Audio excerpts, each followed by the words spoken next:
Sulit ang panonood ng mga Pinoy Mixed Martial Arts fans sa One Fighting Championship Rise of Heroes sa MOA Arena kagabi. Panalo po kasi ang 5 nating pambato, kabilang na si Ana the Hurricane Hulaton. Ang mainit na balita, hatid ni Mark Zambrano. Inabangan ng fans ang Pro MMA debut ni WBO at IBA Super Bantamweight World Boxing Champion na si Ana the Hurricane Hulaton kontra sa Egyptian Kickboxing Champion na si Aya Said Saber. Makapigil hininga ang aksyon sa first round, kung saan nagpalitan ng matatalim na kombinasyon ang dalawang fighter. Napakapit ang lahat sa upuan sa second round nang maipasok ni Saber ang isang chokehold na tila puputol sa paghinga ni Hulaton. Nakapulas naman mula dito si Hulaton na sinlubong ng matinding hiyawan.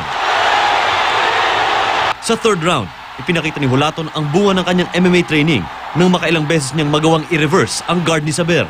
Nang makahanap ng pagkakataon, nagbuslo ng matinding ground and pound attack si Hulaton hanggang itinigil ng referee ang laban. Bagamat nanalo, tinuturing ni Ana na learning experience ang una niyang MMA fight. I mean, one of the things I want to definitely work on is, the pacing of it, being able to think 3 steps ahead.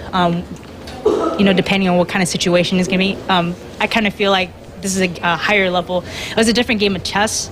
Malaki rin daw ang inspirasyong na ibigay ng NBA champion na si Ronnie Turiaf, na kasama na rin sa Team Hulaton.